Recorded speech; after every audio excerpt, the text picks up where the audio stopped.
Awesome. Hello, welcome to Who Watches Who, a Doctor Who podcast, with me, your host, and Matthew, and your other host, Scott. That was kind of an intro. I'm here, hello. Hello, Scott. Hello, Mathew. So, what are we talking about this week? The 11th hour with the The 11th 11th Doctor.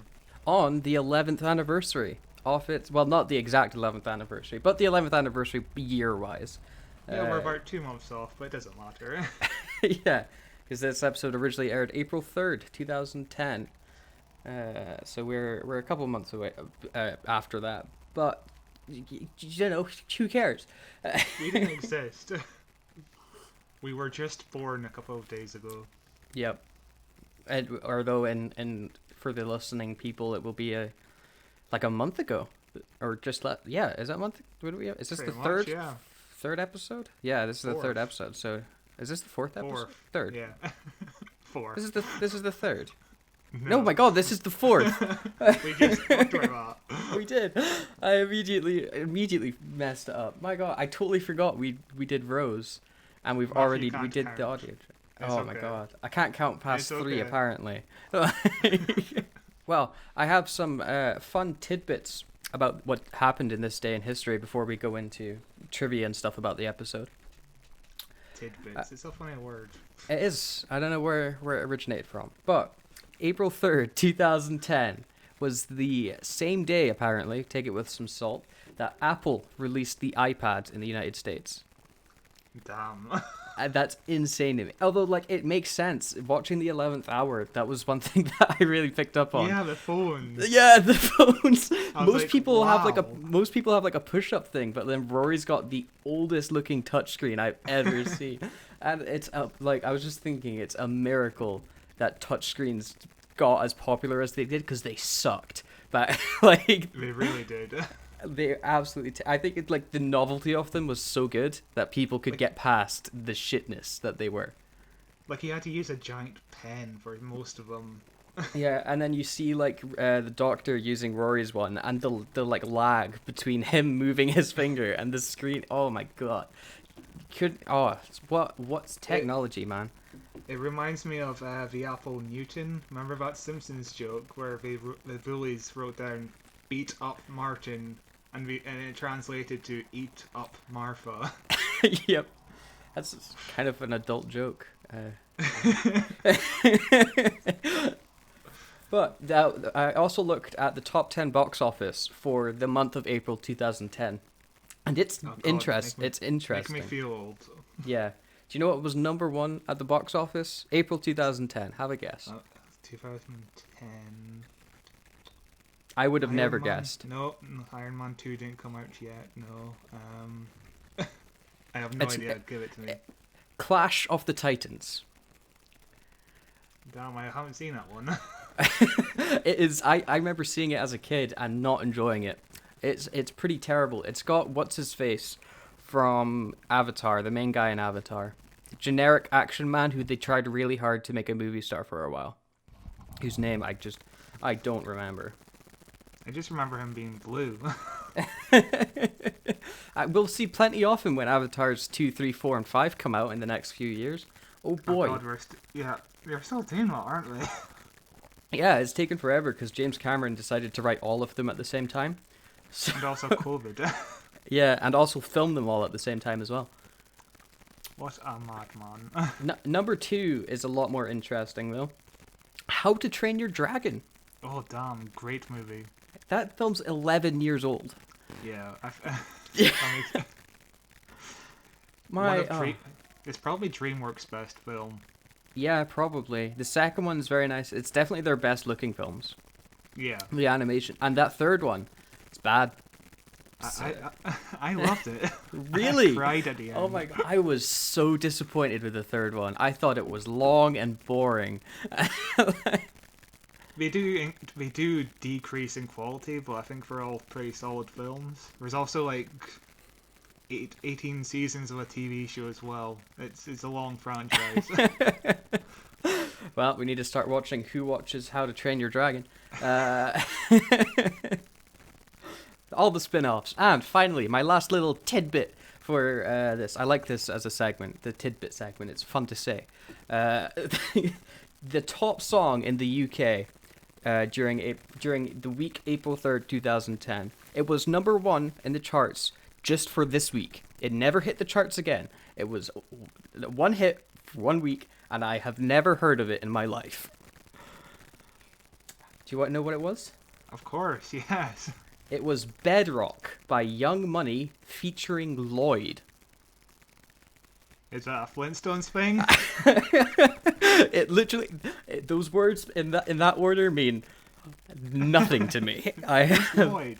I don't know, but who's Young Money? What's the song Bedrock? I've never heard of it in my life. And I'd love to play it, but we might get copyright stricken. Look it up, yeah. I'm sure someone must. It was number 1 for a whole week. Maybe it's time to put this pussy on your sideburns. Ha!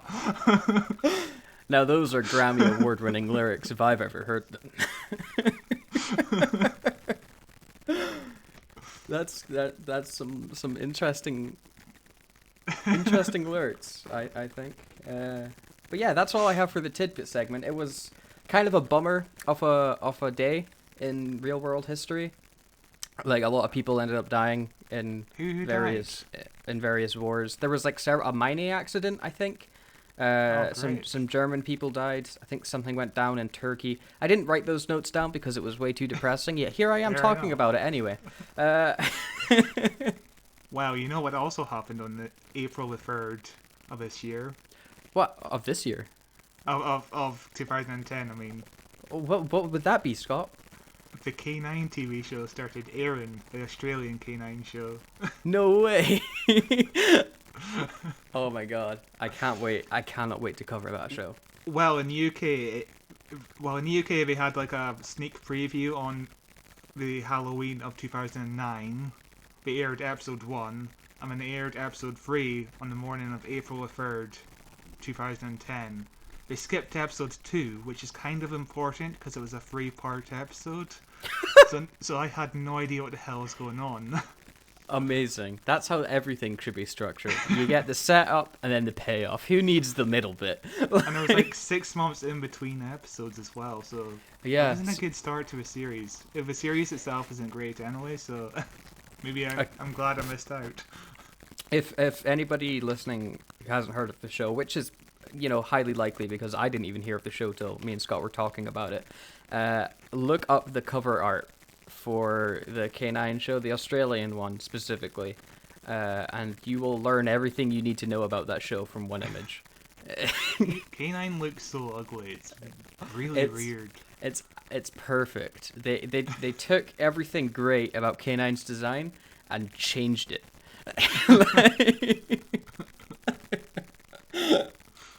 But do you know what? Do you know what else? Oh, I'm sorry. What were you gonna say? No, you start. You go ahead. Do you know what else happened on April 3rd in 2010? Doctor Who came out. Doctor Who came out. Yeah, I was doing a cool transition.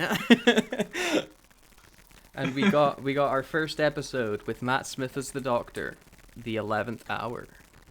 It was very. It was a weird time in my life because I was moving from primary school to secondary school over the summer, so it was a big transitional year. It was a big year for my life. My mother and stepfather at the time got divorced that year, so. Oh damn! Fun times all around. Damn. Yeah. Good time. I can't believe it's been 11 years though. Yeah, it doesn't feel like Matt Smith was the Doctor a decade ago. And this is the thing with fucking Doctor Who right now, is it feels like Matt Smith was the Doctor like 3 years ago, and then Peter Capaldi was just announced as the Doctor, and also Jodie was just announced as the Doctor, and she's just had like 1 season. She's not about to start her 3rd season. Doctor Who time is not normal human time.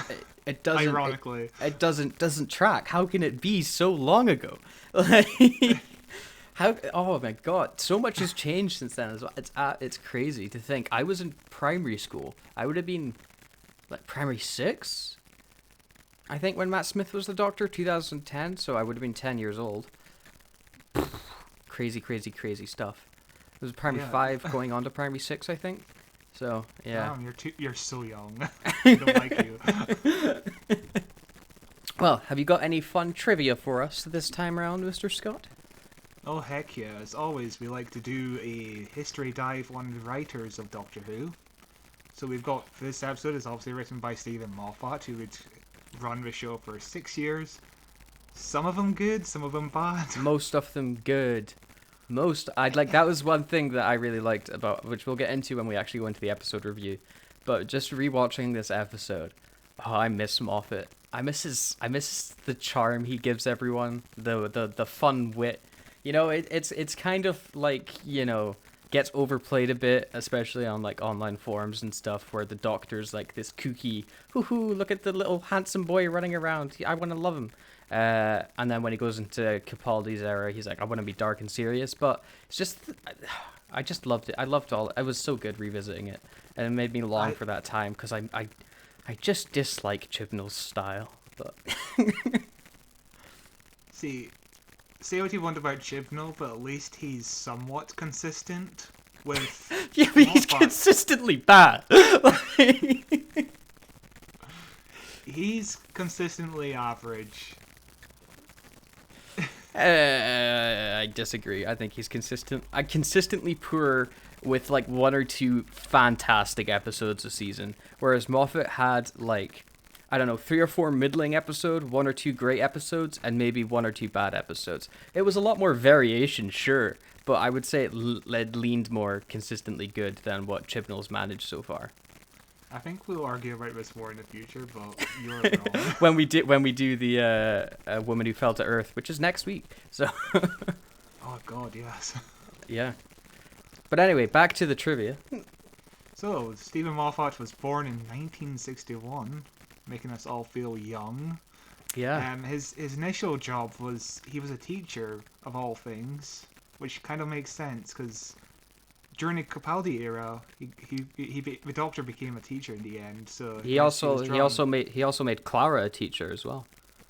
Oh god, yes, that random arc that came Clara, right out of nowhere. Clara, who had Came a out job. of nowhere. Clara, who had a new job every season. It was weird. She couldn't hold down a job. Clara was really inconsistent, wasn't she? Yeah, but she's also like the most important person ever. So. But anyway, his dad was a head teacher, and his dad's school was used in a TV show. The dad suggested to the producer of the TV show that there should be a TV show where his kids just running a newspaper club after school, and he said to the producer that Stephen should basically write it, and that's where he got his first TV show called Press Gang.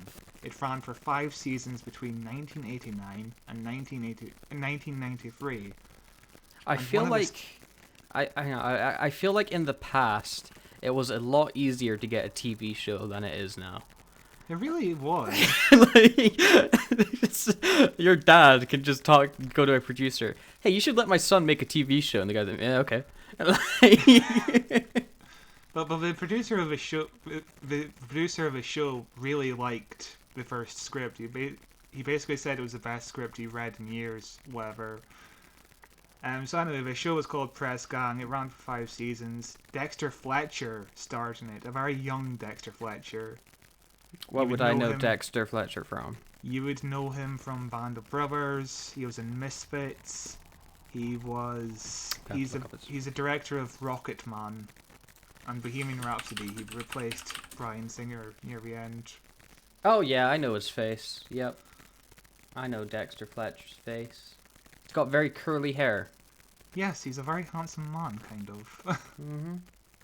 Yeah. But anyway, during the production of Press Gang, Stephen Moffat went through like a really bad divorce, and he wound up writing his ex-wife's new partner into the show as like a bumbling idiot. The name of this episode was called The Big Finish. It might sound familiar. It might sound familiar to you, because Big Finish, the company that's known for Doctor Who audio dramas, took their name from this show. That's crazy. That's crazy. So they took the name from a show where Moffat basically wrote down his annoyances at being divorced. It's kind of weird, isn't it? If there was ever something to name your show, your company after, that's it. Especially like your Doctor Who centric, like they do other sci-fi show stuff, but mainly Doctor Who. Perfect.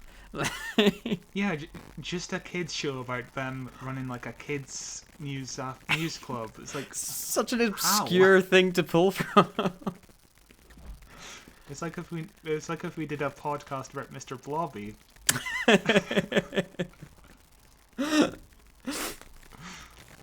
It'll happen. So anyway, Moffat mostly wrote sitcoms during this time. His first time with Doctor Who was a short story in 1995 called Continuity Errors, and it had the Doctor changing the perception of himself by time travelling. This concept was later reused in A Christmas Carol. You know, the one with Dumbledore. Yeah. We'll need to revisit it. I don't remember much about the Dumbledore one. I think I've only seen it like once or twice, because I tend to only watch the Christmas specials at Christmas. But instead of reindeers, he rode a shark. Remember? I remember the flying fish. Yes. It was great. In 1999, he wrote Curse of the Fatal Death, which is like a Children in Needs Doctor Who special that had Rowan Atkinson, Hugh Grant, Richard E. Grant. It doesn't hold up as a satire anymore, because basically Moffat reused all his ideas into his actual show. This is again. I feel like I've seen it a long time ago, but this is again, like we talked about this in the Rose episode, of the showrunners really having like 3 or 4 ideas from something else, and then be like, yeah, I'll just use that in Doctor Who. Yeah, pretty much. And we'll get to another case of this later on, just like in 5 minutes. Excellent. But anyway, in 2003, he asked Russell if he could be a writer for Doctor Who, and he wrote some of the best episodes, including The Empty Child, Blink, The Girl in the Fireplace, The Silence. I recently watched Girl in the Fireplace. My God, what an episode that is! Oh, I haven't seen it in maybe over a decade. I absolutely love the Clockwork robot monster people. I think they're, and the like time travel thing is so much fun. The like spaceship that's like attached on to the lady, and they're traveling through using time stuff. Who knows? But yeah, and also the design of those robots. Ooh, so good. Oh yeah, they were great. I remember it I don't remember it very well, but I remember the designs. But anyway, Moffat won Hugo Awards every year after these episodes came out. The first 3, like he won for the Bad Wolf, no, not Bad Wolf, Doctor Dances, Girl in the Fireplace, and Blink. But on the 4th year, when he wrote The Silence in the Library, he didn't win. Instead, he lost out to Dr. Horrible. Have you ever heard of Dr. Horrible? I have not ever heard of Dr. Horrible. It's a direct-to-internet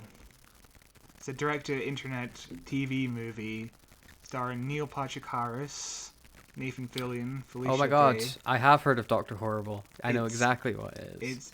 It's actually great, even though the director and writer is a shitty person. Yeah, that's unfortunately that's more and more common nowadays. But You can't even escape Doctor Who without these shitty people. yeah, it's a shame. But the Silence in the Library, did you say, was the episode that lost out? Yeah. What an episode though. My God. Yeah, I love Dr. Horrible, but I think The Silence in the Library should have won. It's no wonder Moffat ended up becoming showrunner for Doctor Who, considering his like the quality he was pumping out with Doctor Who episodes. Like those are some of the best episodes each season he's writing. Some of the best episodes of all time. Yeah, he absolutely phenomenal.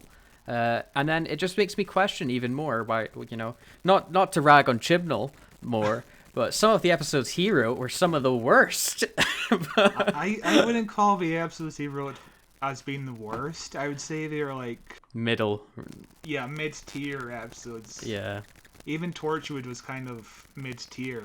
Like, I kind of love it for it being how shitty it turned out to be, but Yeah, I'm currently just in my own time rewatching Doctor Who, New Who anyway, and some classic, but I'm on season 2 personally right now, and holy heckin' heck are they really ham-fisting the Torchwood spin-off. Every single God. every episode mentions Torchwood or brings up Torchwood or establishes Torchwood in some fashion. And it's like, okay, I did not remember this being so obvious before. it's not as obvious as the end of this episode where Prisoner Zero is like, silence will fall. He has no reason to give a doctor the information. Yeah, it was pretty heavy-handed as well, but they got to get it across somehow, I guess.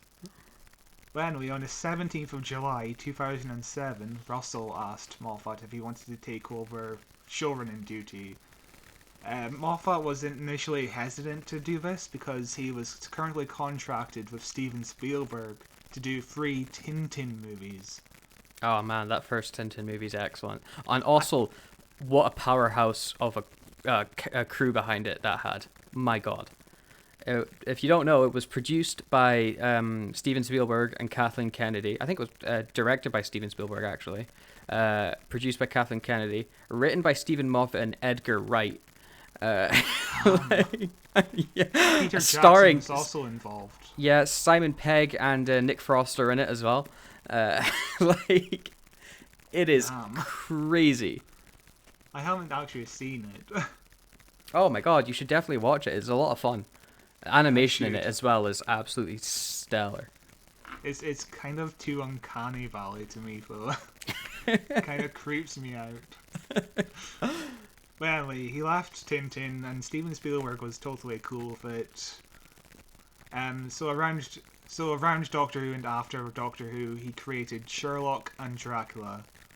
Have you seen these shows? I've seen Sherlock. I watched Sherlock up until the Christmas special when it was in the past, and then the episode turned out to be entirely in Sherlock's head, and then I was like, cool, I'm giving up on this show. And then from everything I heard, that was the smart choice because it got really bad. And Dracula I never watched because you told me it got really bad. So It did. I never watched Sherlock because I don't like Stephen Moffat when he's trying to be too clever. that's why I love it. I like the first couple seasons of Sherlock are excellent. The ending of Dracula was like him just trying to be too clever for his own good and adding twists, and it just comes across as feeling unnatural and too stupid. Moffat and Mark Gatiss, his writing partner for a lot of stuff, like those two as a pair they either make something completely phenomenal or absolute dribble. There's like no in between when they're working together. Like, so basically, at the point of being made showrunner, it wasn't made apparent that David Tennant was going to leave yet. He was actually in the air about whether or not he wanted to leave. So there was drafts made of the script where the Doctor was played by David Tennant.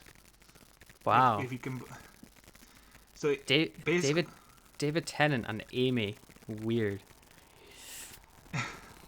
So, in his own words, he said, "My version of that series would be that David Tennant would crash into the back garden about to regenerate, and little Amelia Pond would help him back to the Tardis and he'd fly off. Then she'd meet him again when she grew up, but he'd have no memory of that because we come to realise that the Doctor was from the future. We'd make our way through the series to the point where the Doctor goes back to that." And this was later reused in Series 6. You know when the Doctor dies in the beginning of Series 6? Yes, I do. Yes. And then they meet a past version of that Doctor, and then the series leads up to his death. It's a really good, like, fun way to play with the structure of Doctor Who, I think. Yeah, it's a great idea, but I Hmm. don't think it was executed that well in Series 6. Yeah, but I think that's because, Matt Smith wasn't actually regenerating. Uh, Yeah. like if he actually changed into a different Doctor at that point, then that would have been cool as heck. For that big tease, but like they do some like bullshittery and he's fine. Uh, Yeah, he climbs into a robot and he shrinks himself and somehow we'll cover the episode. On the 17th of November 2008, Matt Smith was the third person auditioned for the role of the Doctor, and Damn. they knew straight away that he was going to be the Doctor. Like, can you believe that they only auditioned two people before him? That's crazy. He must have nailed that audition, like absolutely knocked it out of the park. And Matt Smith wasn't really a household name at that point either. No, Like I had never heard of him, but I was 10. But before Doctor Who, he did like the Ruby and the Smoke and the Shadow of the North, which were based on novels by Philip Pullman. Both starred Billy Piper, and he also did a Secret Life of a Call Girl episode, starring Billy Piper again. I remember it very well because when he was cast, I remember just seeing a load of images of him on Secret Life of a Call Girl having sex with Billy Piper, and I was like, wow. it was like See, every, that's gross. But I was too young to see that stuff, so that's a connection I never knew about before. it was like every fangirl's dream of seeing the Doctor and Rose together. So Yeah. it was everywhere back then. So Moffat immediately recognized Matt Smith because, like, a couple of months earlier, he was auditioned for Watson in Sherlock. Huh. So he See, could have I don't think he fits Watson as well. Like Martin Freeman is so good as Watson, but again, I haven't seen it, and I think Martin Freeman is a great actor. So yeah, he's. I mean, if you need like British person, Martin Freeman's your guy. Like, also before casting, Moffat briefly considered this guy named Peter Capaldi. I've never heard of this person. no, yeah, I don't know. I wonder what happened to that guy. I wonder what he went on to do. Yeah, I never heard of him. So, like, after 6 weeks after being auditioned, it was made public that Matt Smith was going to be the Doctor. Like, or is it? Do you remember the BBC One show? That I remember. I never saw on the show. The way I found out Matt Smith was going to be the Doctor was in the TV guide. Back when TV guides were a thing, I remember flicking through the TV guides, seeing what was going to be coming on. I don't remember if I was looking for Doctor Who specifically because I'm 10 years old. I don't know when the schedules are for new episodes coming out. And I just remember an article with Matt Smith's face being like, "Meet the new Doctor." I was like, "What?" It didn't feel exciting finding out who he was because I didn't know who he was. Yeah, and also I think the big shame for Matt Smith's Doctor is at that point David Tennant's episodes weren't great. He was doing specials. He wasn't really doing episodes, and those specials are mixed. Some are great, some are mediocre. The Waters of Mars is the best one. Yeah, Waters of Mars is excellent, but so many people loved David Tennant, and as soon as he left, the show was done for folk.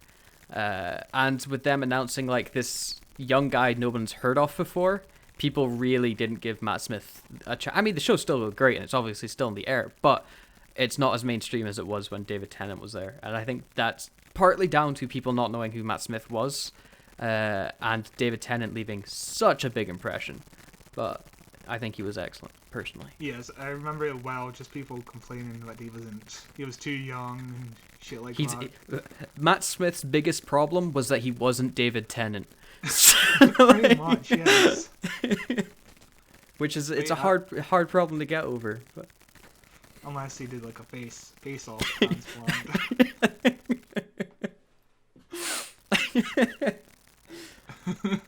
But anyway, that's it for the history section. Oh, it was interesting stuff. Moffat is I'd like to see him write some new like not come back as a showrunner because I really think he tapped himself out as the show. I think he ran out of ideas at the start of Capaldi, and was then grasped. He got it back for his second season and a bit for his third, but that Capaldi's first season's rocky as hell. And I think he's done being showrunner. But I think he could do a really good Jodie script. And I'd like to see him try it. He can't do any worse than what we've had. So just give him a good But I guess we'll move on to the episode now. Heck yeah, how does this episode open? Oh boy, this episode opens fantastically. It's so good. Right, so the TARDIS, well, we open to a peaceful night sky. And then, oh no, everything gets rocked around the place because the TARDIS is coming in. Hot off David Tennant regenerating. I don't remember what actually caused him to regenerate. I just remember the I don't want to go. It was the radioactive poison or whatever. Yeah, Remember, Wilf was stuck in the thing and he knocked and David Tennant cried for like half an hour. Oh god, it's so good. It's so good. No. Oh my god, it's so good, man. How do you not cry at that? He whined like a little baby. Oh no, I loved it. Loved it. So, goddamn. But anyway, the TARDIS is on fire and it comes crashing down to the back garden of a wee young Scottish lassie, played by Karen Gillan's niece, cousin, I think. Cousin. Yeah, Karen Gillan's cousin. Caitlin And Blackwood. she does a great job. She's so charming. Yeah. She does a really good job at playing Amy. She's like a classic Stephen Moffat kid, just praying to Santa. Like it's kind of like Stephen Moffat quirks that you've never seen again. That's I think the thing that I was trying to get at earlier that I kind of missed is the weird quirkiness people have, where it kind of goes too far. Where you're like, okay, you're not really a person, are you? But it's like weirdly charming as well. And Amy prays to Santa that he sends a policeman, and oh, wouldn't you guess it, the TARDIS crashes in their backyard. And I think, I don't remember if the Doctor shows up at this point. I think he does, but we get the intro. We got the intro before that, I think. Oh, well, yeah, but we'll go back to the intro. I love this intro. Oh my god. I think it's one of the best ones we've had. See, I'm kind of opposite. I don't like the composition. I can't quite place my finger on why. I just don't like the I love the like lightning. The thing with Moffat is Moffat doesn't give two shits about the vortex. He like never mentions it, whereas like Russell T Davies stuff was mentioning the vortex all the time. So and also the lightning effects are just why does it need to be so loud? I think I loved the lightning. I loved how it like kind of matched with the music and it added this extra stuff. Oh my god! And that logo and the TARDIS spins out of the logo. Oh, it's so cool. The logo is great. I love the logo. It's I think it's way better than the weird long spaceship thing that was the original logo. Yeah, I don't know what that was supposed to be. Yeah, it's just a long pine cone. Yeah, space surfboard. But I absolutely love that intro, and then you get Matt Smith in this big bold letters as the TARDIS goes flying through it.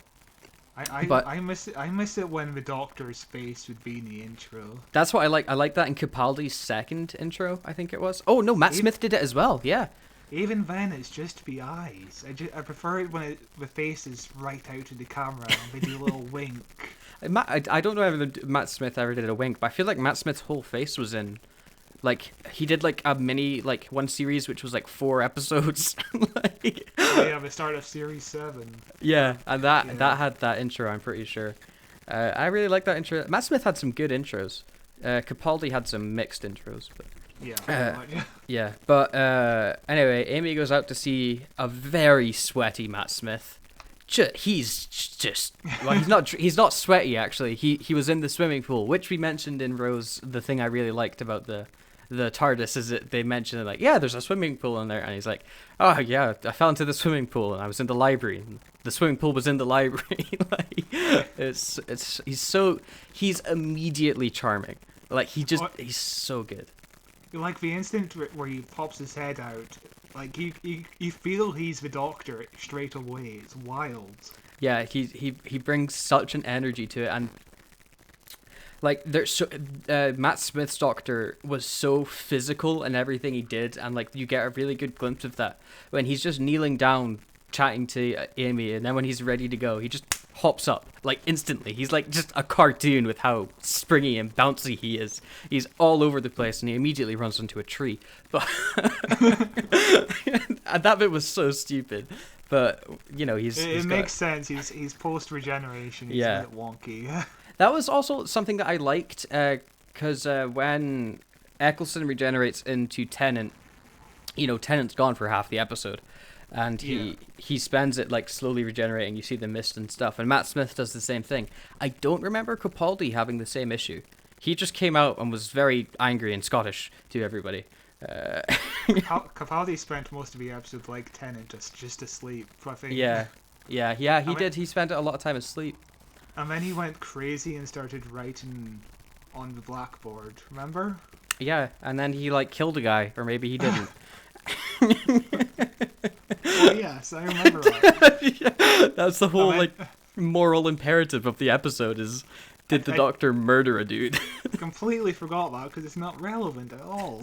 Yeah, it is relevant because there was a robot.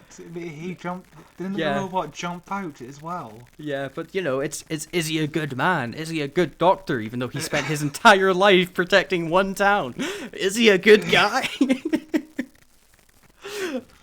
And I don't remember if Jodie had the same. We'll cover it next week when we watch the episode. But I don't remember if she had that many issues when she regenerated. I don't remember her being super tired. I just remember her not remembering her gender, which makes sense, I guess. Yeah, because she's never been a lady before.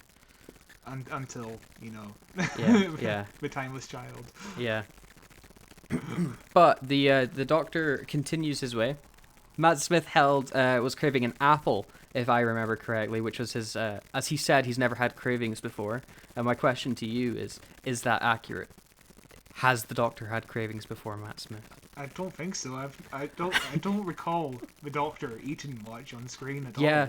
Yeah, that was. I remember in the Eccleston's first series, Rose's mum is asking a lot of questions like, "He's an alien. Does he eat? Does he drink?" And you know, Rose is like, "Yes, of course he does." And then with like Capaldi's Doctor, maybe Matt Smith's, the like companions are like, "Do you sleep?" It's like, "Of course I sleep."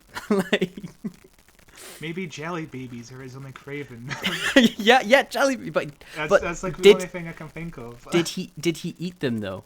Or because he gave them out to a lot. He gave them out to a lot of people. He did. He ate them a lot. That was I loved it when Matt Smith every now and then would offer a jelly baby. He did it in like one episode, I think, and it was wonderful. I've always wanted to do that though. Just offer people jelly babies. It seems like a fun way to start a conversation. I feel like it might get you in trouble nowadays.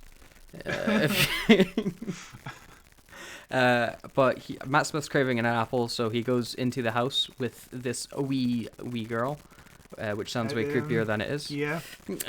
Even in the episode, it's a bit creepier. Her parents are not at home. She doesn't have any parents. Remember, she lives with her aunt. Her aunt, I think, yeah. And her aunt's just fucked off. We don't really know much about her family, do we? No, we never meet them. As far as we meet Rory's dad and stuff like that. We never meet Amy's. Yeah, it's weird. Yeah, but they go into. It's like a total shift from the Russell T Davies era, where every companion had a family, and it's like a complete shift. Yeah, and Russell's era was very focused on the family as well. Yeah, and like there was a lot of internal drama with the family aspect, which you don't really get with Moffat's era. Like you get on Dinosaurs in a Spaceship, a Chibnall episode, Rory's dad and stuff in peril, but there's never that drama of don't go with him, stay with me, son. Like yeah. But yeah, the Doctor goes into the house with Amy. She gives him an apple. He spits it out, confused and disgusted by it, which was great. And it led to one of the best sequences in the whole episode. I absolutely loved this. where and one of the most iconic moments of Matt Smith's era, where he's going through, he's trying everything. He tries a yogurt. The great line, which I really liked and appreciated. Me and Scott are both, from Scotland. We're living in Scotland right now as we're recording. I love the wee line that Matt Smith gave to Amy. Is, "You're Scottish, fry something." Yes, I wrote that down in my notes as well. It's so good. Which, if you're unaware, us here in Scotland are a wonderful country that can bring you such delicacies as the deep fried Mars bar, the deep fried pizza. I've been craving deep fried pizza all day. Deep fried right. I had a deep fried pizza for the first time a few months ago since living down, because I'm in Ayr now. Since living down here in Ayr, and I was perplexed when I had it, because it sounds gross. When you say to someone, "Oh yeah, it's a deep fried pizza," you're like, obesity, yeah.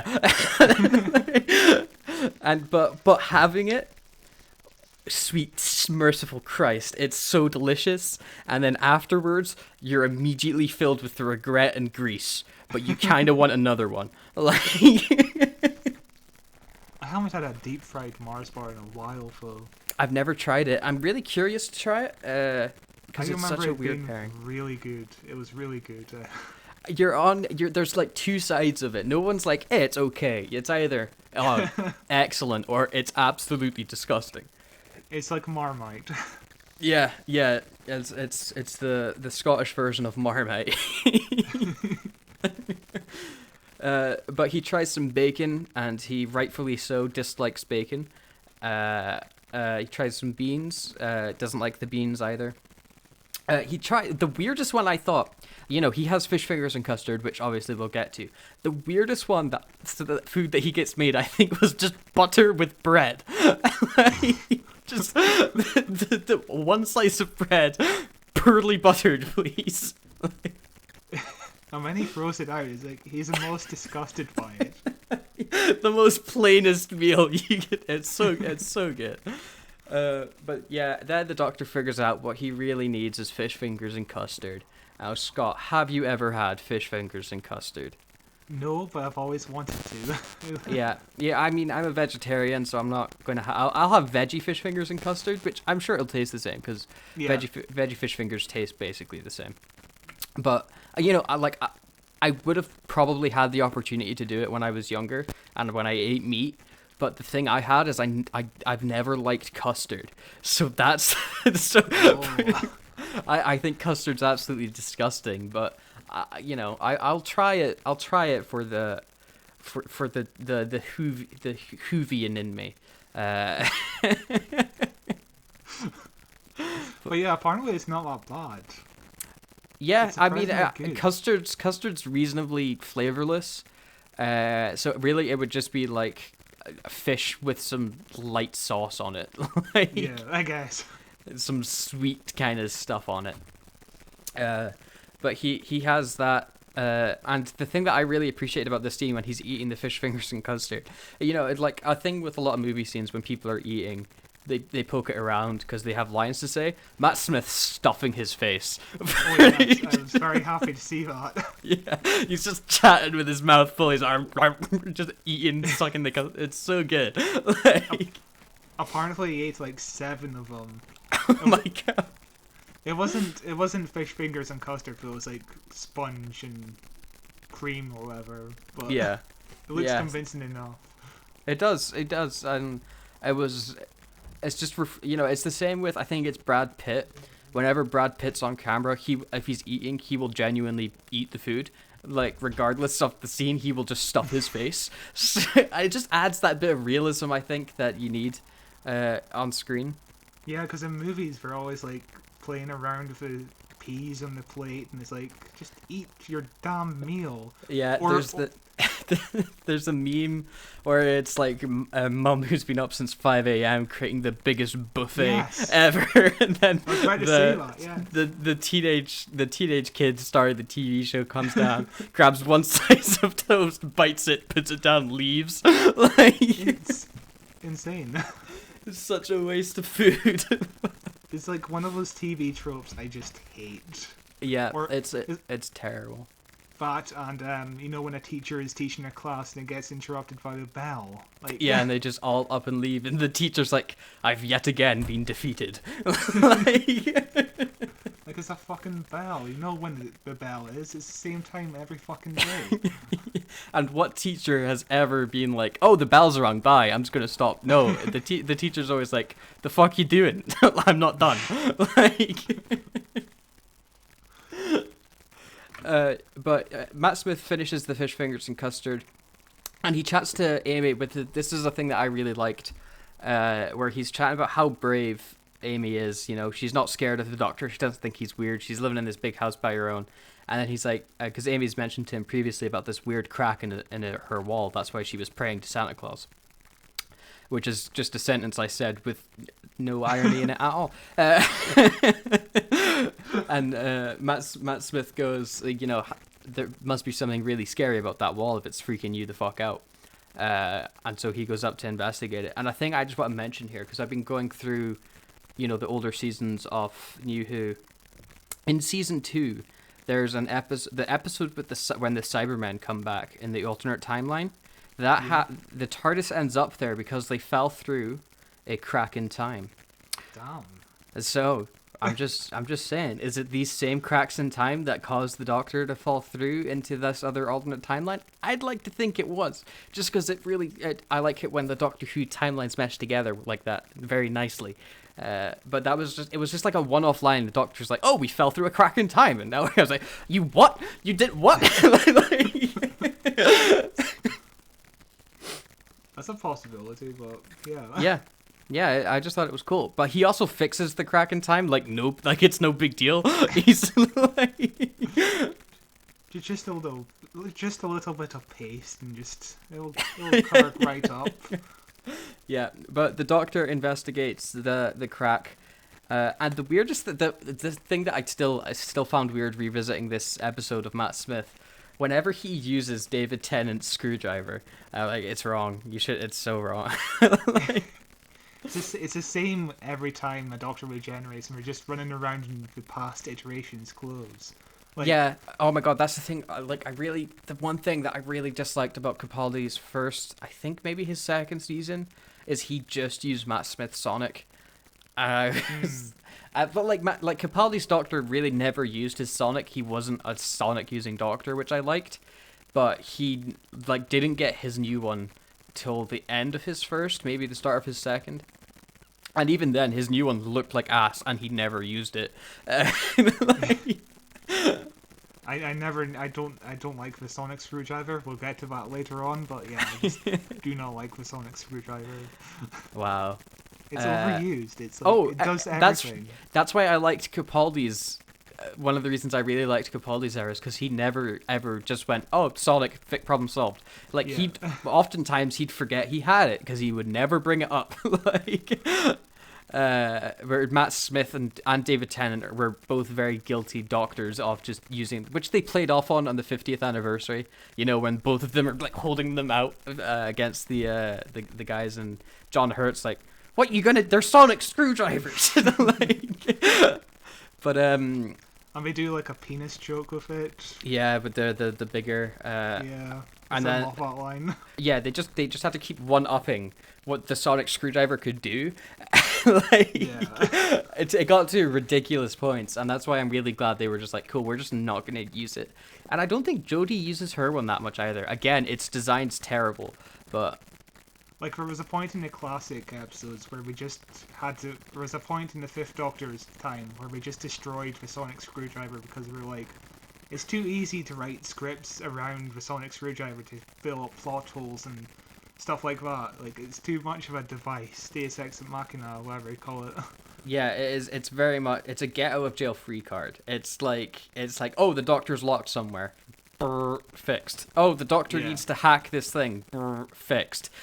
Oh, the Doctor needs to make something happen. Brr, it happened. It was definitely a handicap for writing Doctor Who around this time. But anyway, back to the episode. The Doctor is like, "Ooh, this is an interesting crack. Let's open it up." It's a weird thing to hear out of Oh my context. god. Yeah. Yep. In a children's bedroom. Oh god, no. Episode's gonna get taken down. He opens up the crack in time, and we hear the words. I mean, before he listened to the wall, but we hear the words clearer now. Prisoner Zero has escaped. Obviously referring to the villain of this episode, Prisoner Zero, Weird Snake Man. And a giant eyeball comes down, which the effect I thought still looked pretty good. You could they obviously put a lot of work into it for the time as well, because you can see like a reflection of Matt Smith on the eye and everything. It's clearly a digital effect, but obviously I've been watching like stuff from 2005-6 at the moment, so this was like otherworldly to me. Oh yeah, it holds up really well, surprisingly. Mm-hmm. I mean, just a slightly bigger budget, which Matt Smith stuff was back and forth with how cheap it looked, which you see more at the end of the episode. Like, I really like his TARDIS he gets, but it is also a bunch of knack glued to the console. Like, it's that's why I love his TARDIS. It makes sense for the character, but we'll get to that. Yeah. Fucking Prisoner Zero's escaped. The thing shuts closed. And then we hear, or does the key go off, or something happens to signal to the Doctor that the TARDIS is about to yeet its way into oblivion, and so he has to leave AMA for now, which he does. He goes running back into the TARDIS. He says, "Bye bye, Amy. I'll be back in 5 minutes." And then we get the first ever Geronimo from Matt Smith as he goes jumping into the TARDIS. This was very much as well David Tennant, Matt Smith. We said this last time. They're very guilty. One of using sonic screwdrivers and two of catchphrases. I mean, Eccleston was the same with Fantastic, but he had 12 episodes, so you never really got tired of it. Yeah. But Alonso, Geronimo, there's so many and so used. But, I was the right age to love them. So. Well, you still are. Yeah. You haven't aged much. No, and then the Doctor fucks right on off to fix the TARDIS. He comes back on out, which to him was like, cool, I made it 5 minutes later. But it's broad daylight, so something's amiss. You missed out the part where Amy's waiting for him to return. Oh, that bit was so sad. Yeah, it was. You just want to cry for her, don't you? It was such, obviously because I knew it was coming, but like, she's like, it's just the way because she's like so young, or at least young looking, and she just runs off all excited, packs her bag, sits down, and it's like, oh my god, my heart's breaking. It's like the highlight of her life, and she's finally able to escape from her kind of abusive life. Just abandoned in this big house, like. Yeah. But did you also see the Doctor running past the camera at one point? No? What? Okay, so when we're back in the house and it pans up to the camera, there's like a transition of the time going by. Vaguely. So I'll bring it back up. Continue explaining it to me. So there's a point where Amy's outside waiting for the Doctor. We cut to the house. It pans to the clock. As it's panning to the clock, the Doctor runs past the camera. You can see it just briefly for like a second. So that's like... So if you remember at the end of Series 5, the Doctor travels back to this night, and he runs around in Amy's house and meets her again. Whatever, I can't remember much of what happens. And this is the Doctor from the future returning to the house. You shush your face. That's so cool. But the only when does it happen? I just want to see if I can find it. Just after Amy's outside. When she's waiting for the Doctor, sitting on her briefcase. And it cuts to inside of the house, and you can go frame by frame, and you can see the Doctor just running past the camera. Just rewatching it now, another thing, the soundtrack for this scene is ridiculous. It's just Oh my fucking god, you can. Holy shit. How did I not notice that? That's so obvious. It's like a full-on person running by. How did I not notice that before? But yeah, Oh my... the only problem with this scene is the Doctor is wearing the wrong clothes, because he's supposed to be wearing his tweed jacket and bow tie, but when he's running past the camera, he's still wearing his David Tennant outfit. That's the only problem with the scene, but it's still a cool little... I like that's like a nitpick and a half, but like I never knew that, never seen it before. I watched the episode today and still never. Oh my god, that's so cool. That's so cool.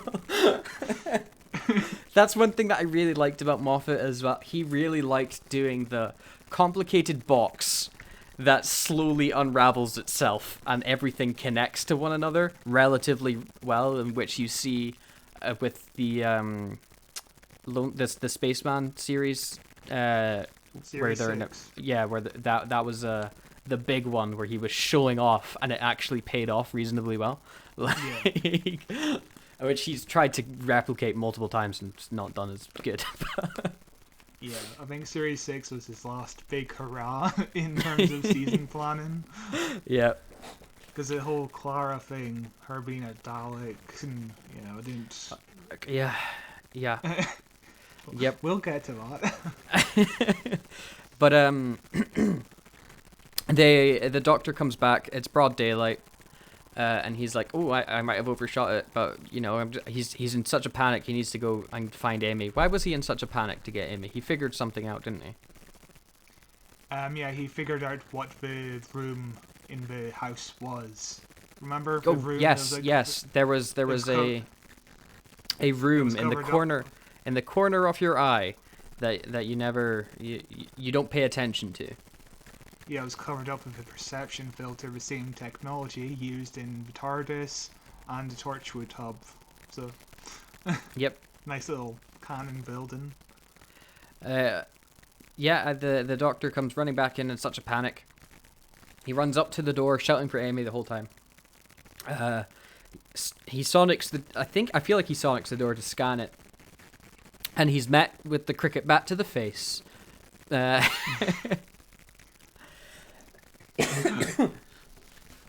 Which was great. The weird thing about this is we immediately cut to Rory. So we meet the Doctor and Rory before we meet Karen Gillan as Amy. It's kind of... That is strange.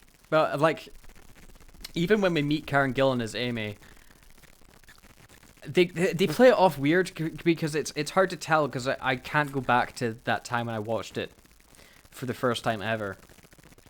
Is the audience supposed to know she's Amy? Or are they supposed to think she's a real police officer until the reveal she's a kissogram? Like, what's there? Are we in on it with Amy, or are we with the Doctor where we're confused? I don't know. I presume the public would have known that was Amy because it was highly publicized that Karen Gillan was playing Amy Pond, so yeah. Yeah. But I think at the time I thought Amelia Pond could have been the daughter of this policewoman, and I was very confused. I was like, what the hell is going on?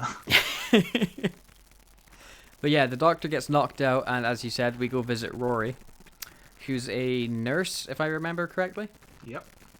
Yeah, and he's getting shouted at by a doctor whose face I recognize from something. I think she's from one of those BBC shows like Casualty or not Neighbours, EastEnders. I'm not sure. Yeah. And he's called her into the comatose ward, where we see Oscar winner Olivia Coleman. It's insane how underused she is here. It's insane how underused she is in like every British TV program. Like she's really good in Peep Show, but even then she's like not in Peep Show a super amount, and she doesn't get a lot to do. She's like sad drunk. Yeah. But yeah, Olivia Coleman's absolutely wonderful. She's great. Yeah. And Rory's getting chastiated by this doctor because she's like, these are comatose people. Why are you bringing me in here? They're in a coma. Do you know what that means, you fucking idiot? And he was like, yeah, but they were calling out to you, specifically you. And then we hear the comatose patients go, doctor, which leads me to believe that there's only one doctor in this hospital. Yeah, that does. Also, it reminds me of The Empty Child, where all the mummified children are just shouting out, "Doctor!" Do you remember that? Yep. It's very similar to that. But they're like, oh boy, this is weird. They're calling out doctor. Then do we cut away again, or do we keep going with Rory? I'm vague on this. I feel like we cut away. Yeah, I think we cut back to the Doctor and Amy. Mm-hmm.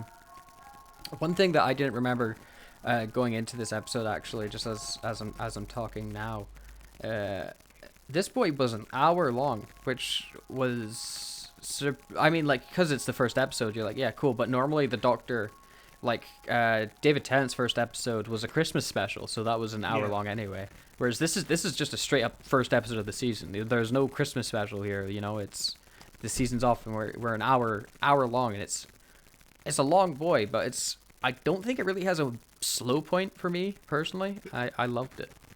They definitely wanted to make it a big event because it was the first time we've seen a series of Doctor Who in like almost 2 years, so it's probably like it was a big TV event, so that's probably why they didn't want to cut anything out of the episode. Yeah, it's the first series in like 2 years, and it's a new Doctor, and it's a new show. It's basically a reboot. You know, it's a new show. That's why it was such a huge event, just to see how the Doctor would be written and if it was still going to be as good as it was before. Mm-hmm. And I would say it is, and probably slightly better. The Doctor wakes up handcuffed to a radiator, and the only thing he remembers is a cricket bat.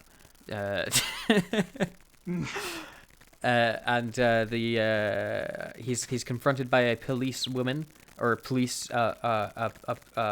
police, what is it? I'm trying to think of the Hot Fuzz joke and my mind's going blank right now. I do not remember. Oh, Hot Fuzz also had Olivia Coleman. Did it not? Yeah. Sorry. I don't remember the joke. I haven't seen the movie in years. I'm just going to say policewoman officer, but that's not correct. I something like that.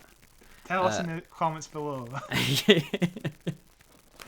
But he sees Amy dressed up as a police officer because she's a kissogram, which when I was 10 years old, straight up I didn't understand. I was just assumed she was like a stripper. But so did I. I looked up what a kissogram is, and it's weird. It's a job. How does one make a living off of that? You do a lot. You probably charge a fair bit, like especially in a small village. I know, where everyone knows who you are. Everyone knows Amy, like. But yeah, she's a kissogram. Which, if you don't know what that is, it's someone who dresses up in a sexy costume of a profession, be it policewoman officer or ambulance driver officer or nurse or doctor or whatever, and then they just kind of party with you and they kiss, they just kiss you. They go, it's a weird service, and it sounds like you're just a child explaining what sex is. You just kiss. Yeah, I saw them in the cupboard and they were kissing, and then the baby came out and it looked at me. I understood that reference. Yeah, I mean, I'm still pretty vague on what the kissogram is. I don't know why someone would want one. It strikes me very much as a like 50-year-old man's third wedding stag do sort of gift. And I don't know how common they are anymore, but I would argue, or I would presume, more common than you'd expect. Let's look this up. How many kissograms are there? It also corrected to how many kilograms are there. Let's see. Kissograms near me. Kissograms near your location. Ask for free coats. Female kissograms for stag, head, or birthday parties. Male kissograms in Ayrshire. They're all over the place. Female kissograms in Glasgow. Let's click on party strip. Oh boy. This is a website. This is straight out of like 2006. This is insane looking. Wow. When I Google kissogram, the first thing that comes up is Doctor Who. They probably upped the interest in kissogram a fair amount. Yeah, it seems like they are a form of strippers who will also kiss you. No idea how many there are. Well, just this one website alone covers everywhere in the UK, from Aberdeenshire, Aberdeen, Liverpool, Plymouth, Argyll, Belfast. You can get a kissogram wherever you are. Oh damn! I know what I'm doing tonight. That's interesting. Okay, what a job! What a job! I hope they're happy. But yeah, Amy's dressed up as a police officer and she's pretending to be one. I don't know what her plan is here. She has the doctor handcuffed. I guess just to get information. Yeah. Because the doctor's like, what happened to Amy? And then, Amy plays it off as like, oh, I'm not going to tell you. Then she turns and she radios her quote-unquote sergeants like, you better come quick, he knows about Amelia Pond. And it's like, okay, you're playing off like she got murdered. What's your plan? Like...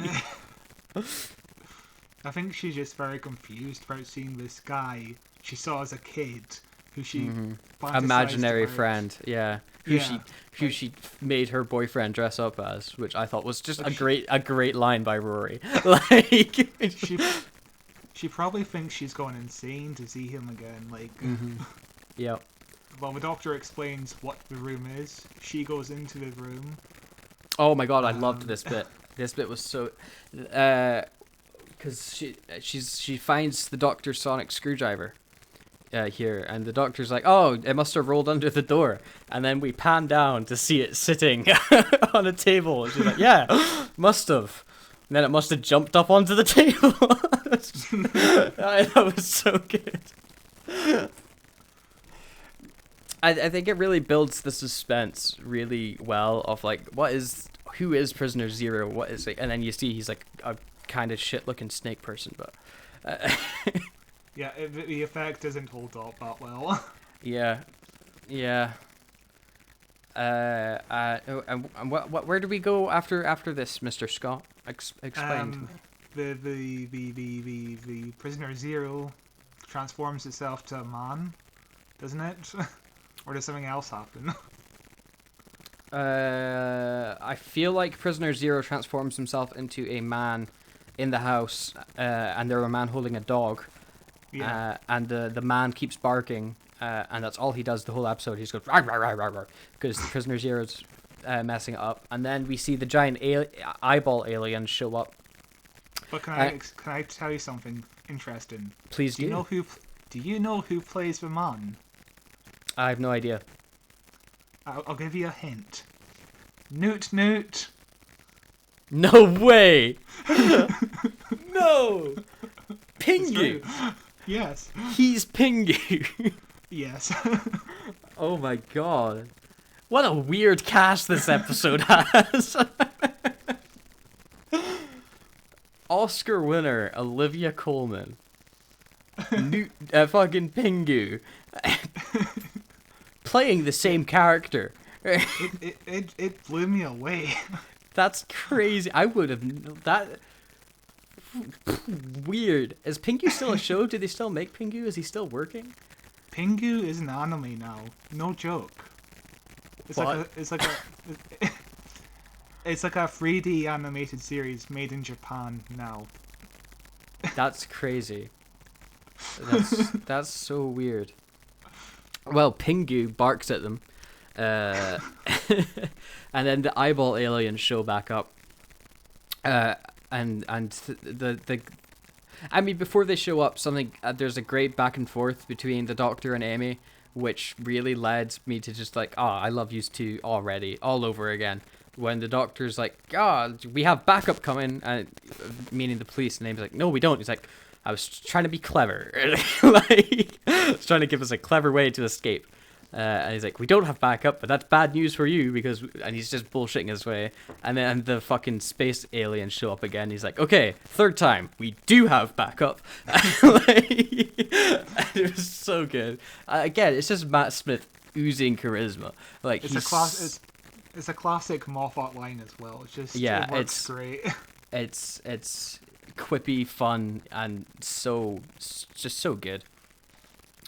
But the aliens basically say they're going to burn everyone alive if they don't find Prisoner Zero. Which leads the Doctor to quickly escape. I think Prisoner Zero fucks off. I don't remember what happens to them. For them to escape so easily. I don't think the capture doesn't notice Prisoner Zero in a human disguise, so I think that's part of the reason why. Yeah, but the Doctor sonics his handcuffs, and they fuck off. Yes. And then in my head, they run outside. And the Doctor's like, oh boy, we've got like 20 minutes to save the world or whatever. And it leads to this great bit where Amy locks him in a car door. And basically tells him to chill the heck out and explain some stuff for a moment. I think you missed out the part with Jeff. Remember the old lady's house? Yes, I did miss out the part with Jeff. Sexy Jeff. He was another actor I recognized from something. Well, what's he from? I was hoping you would tell me. God damn. Let's look it up. The 11th Hour cast. Tom Hoffer. Who's Tom Hoffer? The guy who made Cats. No, it's Tom Hopper. He played Sir Percival in Merlin. A show I've only seen like one season of. Oh, that's what I'll know him for. Oh my God, he's the monkey man in Umbrella Academy. Oh damn, you're right. The big muscly monkey man in Umbrella Academy. That's yes. Duh. Yeah, he's Luther in the Umbrella Academy. Apparently, he was in Game of Thrones as Dickon Tarley. I don't remember him in Game of Thrones. It must have been a small role. What? Dickon Tarley. From Game of Thrones, and yeah, he's Luther right now in Umbrella Academy. That's great. Again, this episode full of weird casting. But they run into this old lady's house. They have a back and forth. What's his face shows up. I've already forgotten his name. My God, who did he play? Jeff. Yes. Jeff who likes porn. I don't remember if anything that important happens inside the house. Besides, they realize the transmission is covering the whole planet, basically. Mm-hmm. Yeah. The old lady was great, giving little information about Amy Pond. Mm-hmm. And the old lady also being Scottish, which is odd for like a small English village. Yeah. They also this was another bit of playing into Amy being obsessed with the Doctor. His old lady recognizes Matt Smith as, oh, you're the Doctor. And then when Jeff comes in, he's like, that's the Doctor. Which was just lovely. They run back out, and the Doctor's like, oh boy, we've got to save the world. Amy locks him in a car door, shouts at him for a while. Which, again, I really liked. And that's one of the things I liked about Amy. She was kind of in love with the Doctor. I'm really glad that she ended up with Rory though, and they ended up getting married and whatever, because I liked them together. But I didn't like another idea of a Doctor companion love story happening. We do still get it's a bit too much for me. Like when the Doctor's changing and she's just staring at him. Is it the next episode where they kiss, where Amy basically kisses Matt Smith without his consent? I feel like they were in two minds, deciding on if they wanted another love story or if they wanted Yeah. Amy to be with Rory, and they made the right decision because Amy and Rory are great together, and I loved Rory as a companion. I think this episode comes dangerously close to being like Rose and Mickey. Yes, Yeah, yes, especially at the end, which we'll cover near the end also. But yeah. It is. It's very, very, very. There's very parallel between these two, which again, this is essentially a new show starting again, so you kind of get what they're going at. yeah.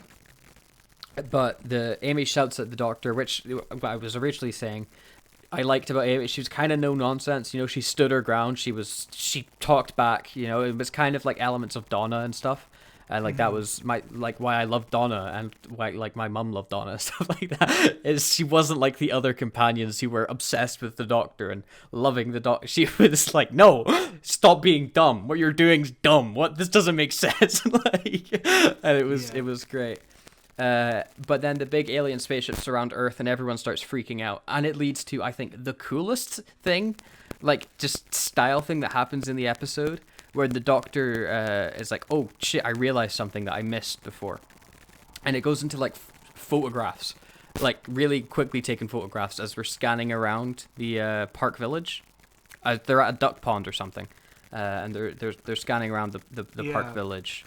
And it was just really, really coolly done. But the doctor spots Rory taking a photo of Pingu. I actually don't like that scene. It's a bit too much like Sherlock to me. It's very Sherlock, but it was just a style choice that I really liked. I liked it at the time, but now it just feels like a little bit too show-offy, if that makes sense. I mean, like, Moffat was working on Sherlock at the same time as this, was he? Yeah, so, like, you can get where the idea crossed over, like, we look at Matt Smith and we go into his eye, and then we were, like, scanning around everything, and he's picked up on every tiny little detail and stuff like that. But I just thought it looked cool, and it was something like Doctor Who very rarely does interesting stuff with the camera. It's so it was just like, oh, new. That's fair, yeah. Yeah, but I liked it. I thought it was cool. He spots Rory. Also, do you remember what the significance of the duck pond is? There were no ducks in it. Like, what's the significance, though? The ducks weren't there. I don't know. I don't know why. It was just an excuse to get them to stop, I guess. I mean, he mentions it at the end of the episode as if it's something that interests him into Amy. Like, I don't know. It's weird. Yeah, I don't know. I honestly completely forgot about the duck pond being relevant. Because this episode, the one thing that I like about this episode, it's an hour long, but it doesn't stop. Like, it's very frantic. Oh yeah, it doesn't stop at all. No. But the doctor goes and confronts Rory. He's like, "Why are you taking a photo of this old guy?" And then we see the oldest smartphone I fucking blast from the past, as the doctor's cycling through the images and stuff like that. He figures out the connection of why Prisoner Zero is able to transform into these people is because they're all comatose. He can form a psychic bond with them, or sci-fi jibber jabber. Like, the town with the most comatose patients ever. Yeah, there is a lot of coma patients. Very what happened village. in this town? Where are the ducks gone, and why is everyone in a coma?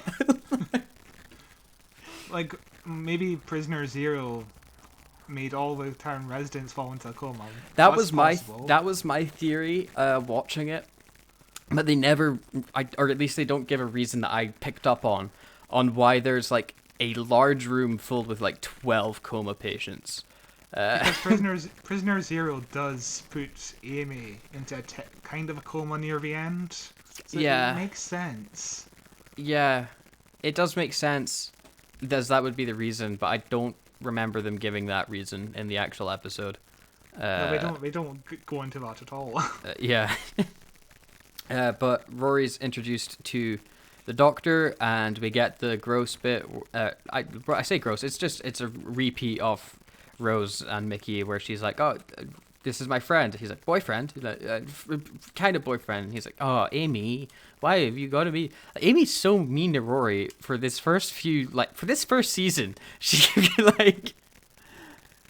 Yeah, she is. It's like... And Rory's kind of just a gross sap, where he's like, oh, but I love you, Amy. Like... But Rory ends up not deserving that kind of treatment, whereas Mickey really does deserve that treatment. It's like it's like two different scenarios. Yeah, Rory's I'm glad they softened Amy near the end. Yeah, and I'm very glad that Amy and Rory got together, and they were like a happily married couple that would have their weird kid come over, which was Matt Smith. As I love the episode with the cubes cutting down, where Matt Smith's doctor's forced to just wait. Such a good episode. Remember when they almost got a divorce off screen for no reason, and then they got back together at the end of this Asylum of the Daleks, the opening of Series 7? Oh my god, I don't remember. In my head, they're just always together. Yeah, they spent the entire episode fighting about Rory wanting children and Amy not. I guess, I don't remember. It was out of nowhere. Doctor Who sometimes does family drama well, sometimes it does it really bad. Yes. So after this point, after chatting in the park bench, the doctor fucking grabs Rory's phone. I think he sticks a virus on it immediately. He's got a plan fully formed. He runs off back to the old lady's house, where he runs in on Jeff having a quick wank. Which was great. Yeah. And the thing that it's such a weird joke for like 6 o'clock on a Saturday evening. It's like for the episode aired 6:20 p.m. Yeah. And we get to watch Jeff have a quick one. The thing that I liked, like Matt Smith's Doctor was specifically like very kind of immature and childish, and I always liked it when he was stuck in slightly more mature situations. Like every time River Song would kiss him, and he was just squirmy and like, oh, I kind of like this, but I don't know how to react. Like Matt Smith was probably like the most asexual Doctor. Yeah. Yeah, 100%.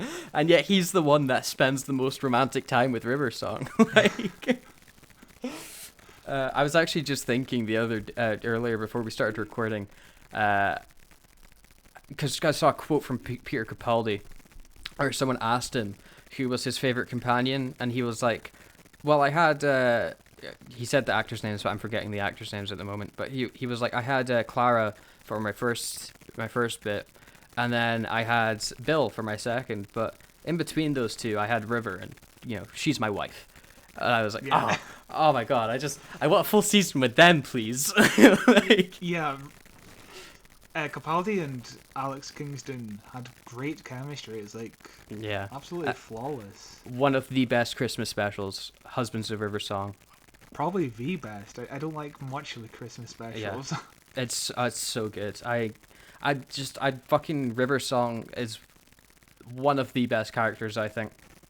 It took me a little while to actually like her. I really liked her when she first showed up in the Silence of the Library, where I was like, ooh, cool time travel stuff happening. And then when I first met her with Matt Smith, I was like, oh, I don't know if I like this story that's happening. It was a little bit too one note at the beginning, I think. Yeah. And we settled in, and they did her justice. And yeah, it turns into one of the best arcs. And then it's such a bittersweet ending with Capaldi's Christmas one. It's so good. She's now got her own spin-off show as well, Big Finish. Of course she does. She literally meets all the doctors. Like, it's... great. Fantastic. Apparently it's really good. I like how before Doctor Who got TV show spin-offs, and now they're like, fuck it, everything's a Big Finish spin-off. Pretty much, yes. Yeah.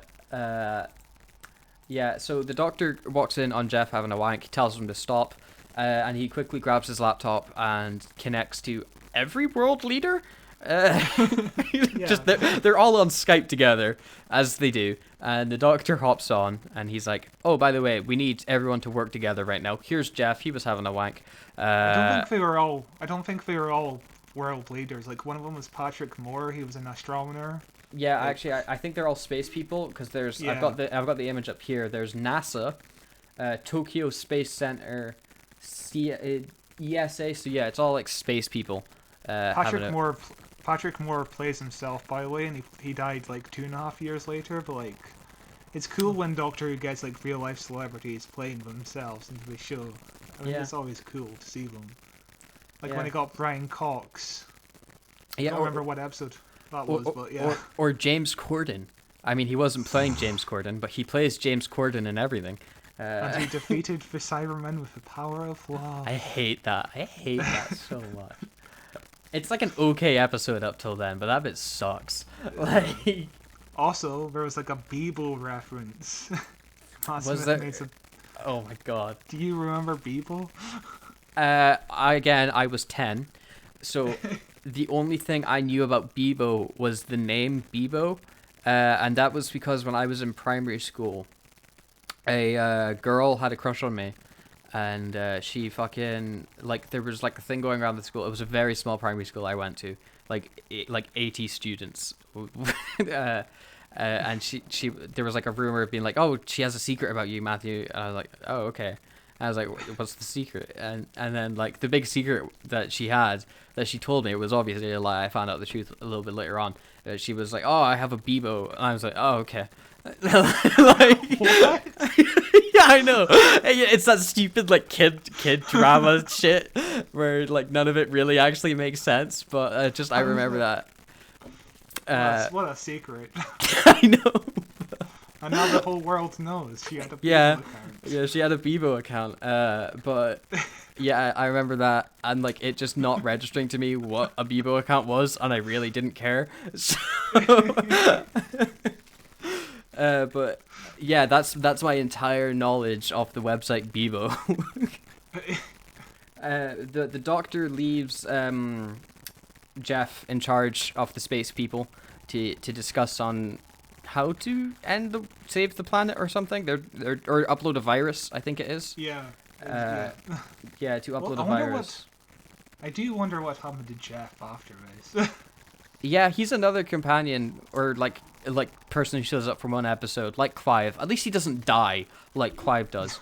Where I'd like to see more, because I kind of like the weird relationship he had with the doctor. You know, he was very much like a yes man and stuff, but he just seemed a bit confused by everything. A strange man just walked in on him masturbating. Of course he's confused. Yeah. And then we cut to the doctor telling Amy and stuff to get ready. The doctor's on his way. He's going to be quick because he's driving a motherfucking fire truck down the street. It's such a great scene. Yeah, it's absolutely great. And then Olivia Coleman shows up with two little girls. Were the little girls in comas as well? They must have been. No. They were like manifestations of her. I guess they were her daughters in real life, and it was what the mother was connected to in her dreams. Mm-hmm. Even with nothing much going on for Olivia Coleman to do, she's still great. It's always a delight to see her. Yeah, she's still great in it. And basically the doctor just keeps her talking till the clock strikes 12, which makes the clock reset to 000, which it was an analog clock, so I didn't understand how they managed to do that. That's why I wrote down. I was very confused myself. Yeah, because everything was digital, and that's how they got the message across of Agent Zero's here, because it was zeros flying all across these digital screens, except for the one analog clock. It was like the old like foldy clock thing, and that also was connected to the internet, apparently. And also, like, every computer system will run off of, like, different operating systems. And I'm not technical. I could get like, just say like it was internet shit, and it's like, cool, you explained away it being an analog clock confuses the fuck out of me. Yeah. Why not just make it a digital clock? Yeah. At least then it would be like, oh, I vaguely get how that makes sense. But they're basically broadcasting that Agent Zero's here, and the source of the virus, it was on the phone that Matt Smith stole from Rory, which leads them straight to the hospital. But the Olivia Coleman's like, "Mwahaha, they'll never catch me in this form." She also says, the universe is cracked, Pandora will open, silence will fall. Yeah, she does also just randomly say this. Like, how does Prisoner Zero know? Why does Prisoner Zero want to give this information? It's like, why would you prepare the Doctor for like a big evil scheme? What's going on? Like, my thing, just thinking about it now, maybe they should have had the giant eyeballs say it. Yeah, because the thing with the giant eyeballs is they're not supposed to burn this planet because of blah blah blah shadow proclamation. I love it when the Doctor Who does that, when they're like, the shadow proclamation. It's like the most bullshit sci-fi thing. And the Doctor calls them back to shout at the aliens, in a great fucking moment. And I think maybe there you could have stuck in the eyeballs being like, silence will fall. You know, none of this matters. Because the eyeball does see what's going on throughout all of Earth's history. We could have seen what goes on in 1960s Earth with the silence, and what goes on in Stonehenge with the Pandorica. Like, it'd make much more. You're right. It would make much more sense. Yep. That's where I would have stuck it. But I guess they just wanted Olivia Coleman to say it because she can say it well. But that being said, I fucking love Pandorica Opens and the silence. Those are two of my favorite arcs in Doctor Who ever. Yeah. I think they're so good. Oh god damn, so good. We'll cover it in like 20 years. Yeah. But Olivia Coleman changes into Amy. Or really she changes into Matt Smith, or you think she changes into Matt Smith. She changes into Kid Amy. But she holding Matt Smith's hand. I have no idea how Amy, because you cut to the Doctor, he's standing there. How did child Amy hide behind the Doctor? It doesn't. I don't know. It confuses me, but yeah, magic, I guess. Yeah, you see a side-on shot. Yeah, with Amy the isn't there. Yeah, and Amy just straight up isn't there. Yeah, interesting. But. A great moment where she changes into Amy and the Doctor looks up. He's like, oh, "That's rubbish. Who's that?" Because he's not had a chance to see what he looks like. I just thought it was so good. Change into some random. Like, imagine his shittiest day ever. He's slightly hungover from regenerating, and he has 20 minutes to save the entire world. He can't get a rest. It's like yeah, he's just off the races. He can't use his sonic screwdriver get out of jail free card. You know. And then I was slightly confused as to what happened, because the Prisoner Zero was in Amy's head, manifesting as child Amy and the Doctor, and then comatose Amy thought about Prisoner Zero, making Prisoner Zero turn into Prisoner Zero. Is that what happened? No, I think the Doctor wakes her up. Does he not? Does he not? No, because I remember him saying a line of like, "Oh, a perfect projection of yourself." Like, I guess. Okay, when we're in coma land. When we're in coma land, we're able to project their thoughts of a person, I guess, and the Doctor gets through to her and makes her think of Prisoner Zero, which turns Prisoner Zero into Prisoner Zero, and then they get straight up murdered by the eye people. I mean, they get probably taken back to prison, and then the episode continues. You'd think it'd end there, but it continued, and I loved this bit where the aliens fuck off, and Matt Smith's like, "Cool, we're not done yet, though." Yeah.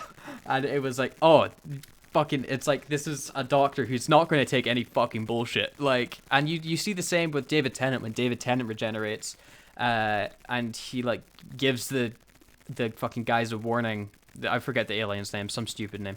And then the guy tries to betray him, and he's like, no second The chances. Sycorax. Yeah, the Sycorax. He's like, no second chances. I'm that kind of man. And then you see the same with the fucking Prime Minister, where she fucking Oh, God. double fucking like backstabs him and kills the Sycorax as they're flying away. And he's like, I can end your entire career with 6 words. Like, and it's I love it when the Doctor's like, oh, you're fucked now. Like, Yeah. it's some of the best. It's like chills. It's so cool. It's something that Jodie Whittaker desperately needs. She needs Yeah. like a moment of just power. Yeah, she needs less Graham talking to her and her going, oh, gross feelings, and more, you know what, fuck you, and I'm going to give a really good speech right now. She needs a speech. One speech can turn her Doctor around. She got close to it in the first Cyberman episode when she's like, we have to let this person die in order to let thousands of people live and all that. That was really good. That's like her most defining moment so far. Yeah, I guess we'll get to this next week, but yeah. Yeah. To make next week's episode 1 minute long, Jodie's a fucking amazing Doctor with some of the worst scripts. But Yeah. we see Matt Smith steal a bunch of Doctor's clothes as he's trying to pick out his costume, and I love his original costume. And he marches on up to the rooftop, where he brings the big eyeball back down to shout at them as he's picking out his costume. And he tells the eyeball to do a scan of Earth's history. Is the planet a threat? And it's like, oh no, it's not a threat. We shouldn't have really burned it. And then it does the best bit in the entire episode, where they scan through all the history of the planet being protected by the Doctor. You see the 1st, 2nd, 3rd, 4th, 5th, 6th, 7th, 8th, 9th, 10th. Finally, Matt Smith walks through, and he's like, I'm the Doctor. It's like, yes, you are the Doctor.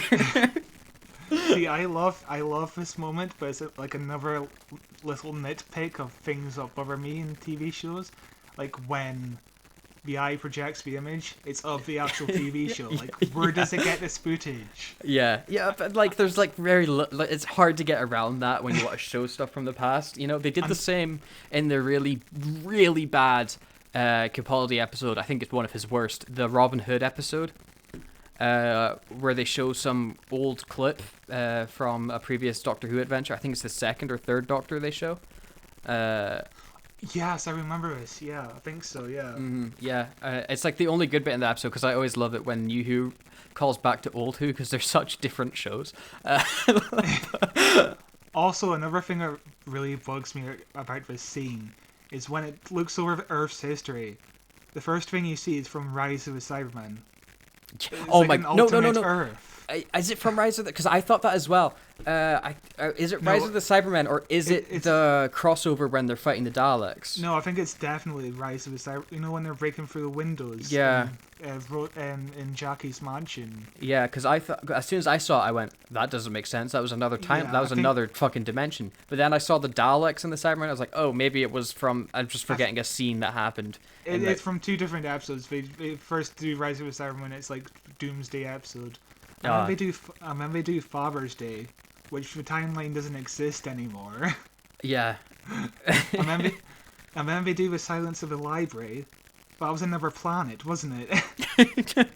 Like, Yeah, It was- but you know, they. it was a really careless selection of images to choose from, I think. Yeah, which is surprising because Moffat, you know, he's a big Doctor Who nerd, so I'm surprised he would have let something like that slip. But maybe they had like a few seconds they needed to fill, and they just couldn't find the footage for it from New Who's selection. It's But- possible, yeah. Who knows? But yeah, I think it's a great scene. I've just nitpicked the fuck out of it.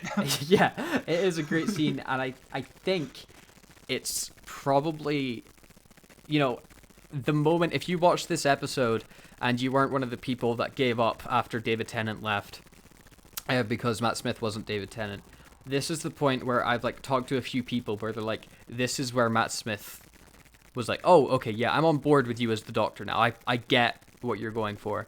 because the whole episode he's kind of flamboyant and jokey and stuff, and then this is his serious now. He's like, I'm in the role. I am this person. This is who I am. And it's like, yeah, I believe you as this character, and it's his defining moment. He'll go on to have, I think, more defining moments than anyone as the Doctor, because he gives a big speech every second episode. But always undercut by "I am the Doctor." Every time. It works the first few times, and if you space out your time watching the speeches, like. If you don't know, "I Am the Doctor" is Matt Smith's theme song, basically. It's such a good tune, though, don't you think? It's great, but it just gets tiring when it's used every episode. Still gives me chills when I listen. Oh man, I love it though. But he tells the eyeball to fuck off because he's going to protect the planet and not to come back. And they do. He takes them home, and he's like, "Oh boy, the TARDIS is done cooking. Look at that. It's a new TARDIS." He jumps in and he fucks off because he gets really excited by it. And then it does a great bit, I thought, where it just cuts back to Amy thinking about being a kid and waiting for the Doctor and being like, he's left me again. And I just thought that was a really, really great little character thing. And then we cut to nighttime and the TARDIS comes back. Matt Smith comes out. He's like, "Oh, that was exciting." You forgot to mention the first time he runs up to the TARDIS and he looks inside it. We as the audience are anticipating seeing the new TARDIS. We don't see any of it. Yeah, it blue balls you for a while with the new TARDIS. I remember being like a 12-year-old just screaming at the screen, being like, "Please show us the TARDIS. I just want to see it." I think like on a rewatching here, I think they do a really good job teasing you with it. You see the gold on Matt Smith's face, and you're like, "Oh, it's gold inside." And Matt Smith's first TARDIS is gold, like Murray gold. Yeah. Hey. But he calls it sexy. Matt Smith loved calling the TARDIS sexy, which is again one of my favorite episodes of Matt Smith. Is a Neil Gaiman episode where the TARDIS becomes a person. It's so good. I haven't seen that one in so long. I need to watch it. Yeah, we should cover it. It's so good. The TARDIS shows up again at nighttime. The Doctor pops out, being like, "Oops, I was gone for a few hours there. I got excited." And Amy comes on out, and she's like, "Oh, it's a time machine." He's like, "Yeah, it's a time machine. It travels through space. Do you want to come with me?" And I thought she was great here, like pretending to be excited and being like, "Oh yeah, we defeated all those aliens and stuff. Yeah, 2 years ago." And it's just the Doc's like, "Oh fuck." Says it's been like 13 years since like I came to you as a kid. So do you want to come with me? And she says yes, and we go inside. We get our first look. Firstly, he snaps the TARDIS with his fingers. Yes. Oh, I love great this. callback to Silence of the Library. I loved this bit. I remember seeing this for the first time and being like, "Oh shit, it's this This is the Doctor that marries River Song." Like, Yeah. It's so cool. And you see River Song get teased out in the coming soon stuff. Which was a lot of fun. But then the Doctor opens up with the click of his fingers, as you said, and we get our first look at my favorite Matt Smith TARDIS. I think it's wonderful. I love it. Ed Thomas is the designer of most of Russell's era, and he did the last thing he did was design this TARDIS, and it looks wonderful. Yeah, like, there's just all this shit flying around that makes. It's like the Doctor just picked up things from his travels, things he likes, like a typewriter, Bunsen burner, reel-to-reel tape recorder, rubber mallet, a hot and cold tap. Yes. I love it. Yeah, I love the big, weird, random, like, round TV that's on the wall. Like, yeah. It's so good. It's such a shambly, stuck-together TARDIS, and it's perfect for Matt Smith's Doctor. Yeah, it captures his personality perfectly. Yeah, and then they'd eventually changed it to the grey dull one. The design is okay. It works better for Capaldi. Yeah, it looked, and they changed it a bit for Capaldi. I like the bookshelves and stuff they added, and they made it that added a bit more personality for it. but I wasn't a fan of it when I first saw it. It was especially it didn't fit Matt Smith, because it's very much the dark and serious stuff. It was when he was really depressed about losing Amy and Rory, wasn't it? Yeah, he was up in the clouds, and yeah, and then his shitty companion Clara came in. And but we see the TARDIS, and Amy's like, oh, as long as you can get me back pretty soon. He's like, it's a time machine. I can get you back 2 minutes from now. Which, has the Doctor ever managed that? He literally just demonstrated his ability to land in the correct time. Episode. Yeah, but it just makes me think of like in Rose, when Rose's mum is, or not Rose, I think it's later on than Rose, but Rose's mum's like, don't go. And she's like, it's a time machine, Mum. I'll be back in 10 seconds. And she just doesn't come back for like a year. Like, the Doctor is so imprecise about coming back. You're really gonna buy the 2-minute thing? It's the ultimate irony. He has a time machine, but he's never on time. Yeah. But we find out that Amy wants to get back as soon as possible because it's the day before her wedding. Dun dun dun! We've got some soap opera drama here, baby. Yeah, which does lean too closely to the Mickey and Rose relationship. Yup. But that's how we end the episode. And also, the coming soon trailer honestly made me excited, even for I know. I was like, this is such a good season for a Doctor's first season. You know? Yeah, most of the episodes, apart from like the Beast Below, is really solid. It's Matt Smith's first and second season, some of the best Doctor Who.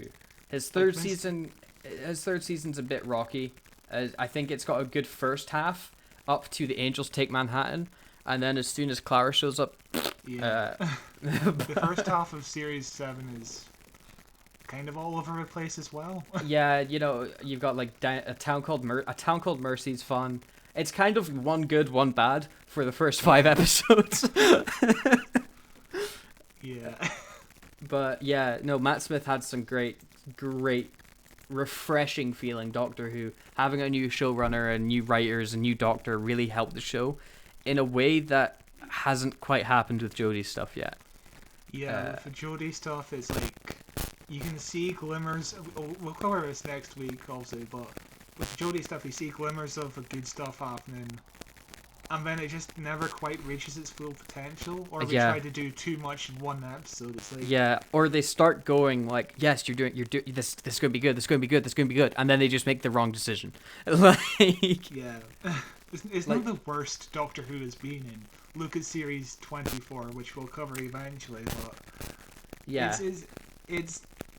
hopefully it improves this coming year. Yeah, I'm looking for as much as I rag on Chibnall and stuff like that, I still enjoy watching Doctor Who when it comes out. So I'm looking forward to Jodie's new season. But so do I. Doctor Who is a show I'll stick through, good or bad. It's like one of those only shows. Yeah, but after this incredibly long episode, we have finally reached the end of the 11th hour on the 11th Doctor's 11th kind of anniversary. Yes. And just to quickly sum up my thoughts, I wonder, we're probably going to hit 2 hours on this one, baby. Almost, yeah.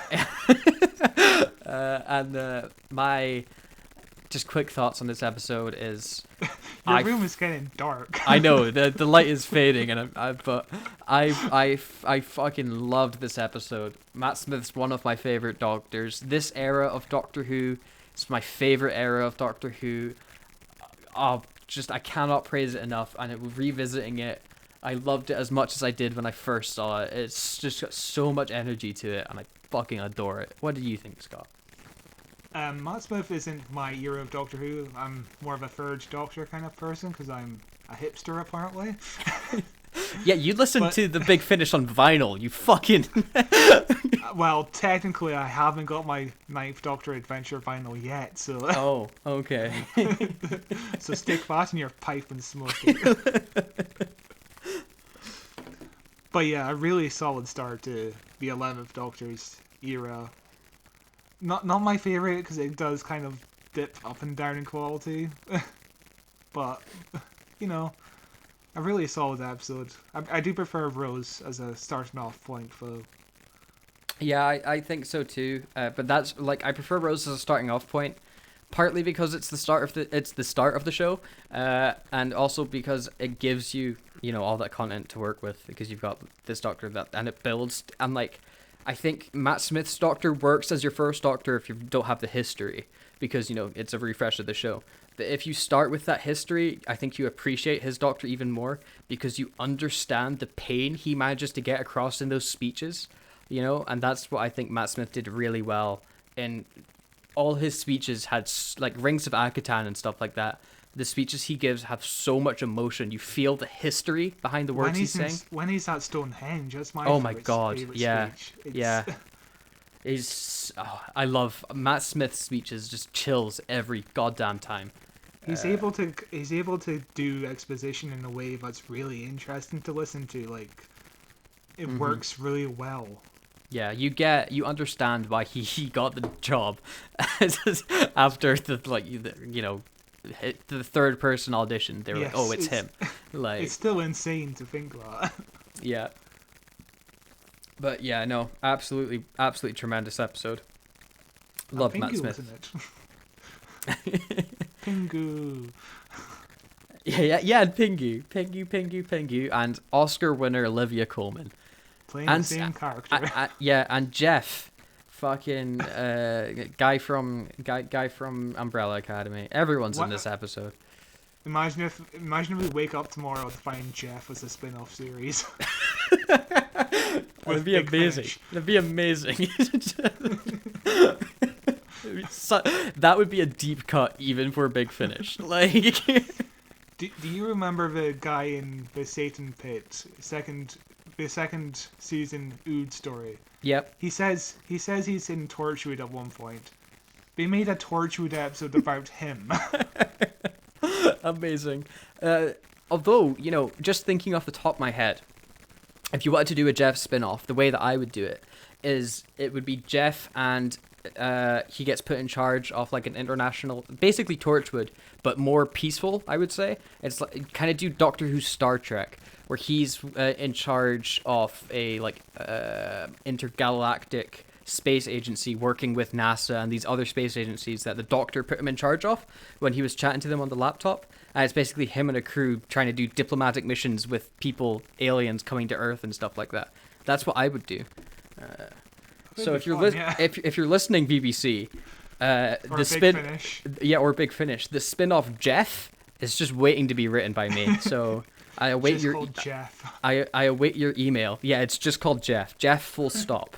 And we'll come up with some anagram for it where it's like just every friendly alien spelt with an F. The A is silent. No, yeah, the F is silent. The F is silent. There's an A before the F that's also silent and invisible. I think this episode has gone off long enough. Yeah, the longest episode so far. Yeah, it's crazy. But yeah, such a good episode. But yeah, let's bring it to a wrap here. My God, I need another cup of tea. We still got another episode to record after this. Yes, we do. But thank you for listening. This has been Who Watches Who. Next week we are doing The Woman Who Fell to Earth. So be sure to tune in for that because we sure as fuck are going to have a lot of discussion. Our social media. Follow us on social media: Facebook, Who Watches Who; YouTube, Who Watches Who; Twitter @Who Watches. We're also available on audio form if you're watching us on YouTube. Anywhere you get podcasts, we're on Google Podcasts, Spotify, Anchor. Literally, if you can get a podcast, we're on it. There's even an RSS feed to plug us into whatever podcast app you use. So we're literally, it's impossible to not find us. Just get on it. Share us to your friends as well. You can find, share us everywhere.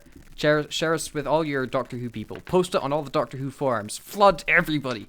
You can find me if you want my personal thoughts, even though I never post anything, on Twitter @Cloth223. You can find the personal stuff I work on film and comedy stuff wise, youtube.com/messyoutube.